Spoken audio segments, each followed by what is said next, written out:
ভোররাতে একটি বেসরকারি রাত্রিকালীন বাস নিয়ন্ত্রণ হারিয়ে রাস্তার পাশের গাছে ধাক্কা মারলে চাঞ্চল্য ছড়ায় এলাকায়। ঘটনাটি ঘটেছে বৃহস্পতিবার ভোর রাতে উত্তর দিনাজপুর জেলার কালিয়াগঞ্জ শহরে পাওয়ার হাউস সংলগ্ন রায়গঞ্জ বালুরঘাট রাজ্য সড়কের উপরে। পুলিশ সূত্রে জানা যায়, রাত্রে দক্ষিণ দিনাজপুরের গঙ্গারামপুর থেকে বিয়েবাড়ি থেকে ফেরার পথে যাত্রী বোঝায় বেসরকারি বাসটি রায়গঞ্জের দিকে যাবার পথে চালক নিয়ন্ত্রণ হারিয়ে রাস্তার পাশে থাকা একটি শিমুল গাছে ধাক্কা মারে।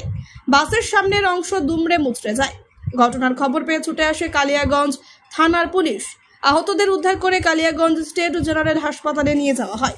পুলিশ ভোর রাতে ঘাতক বাসটিকে উদ্ধার করে থানায় নিয়ে আসে এবং ঘটনার তদন্তে নেমেছে।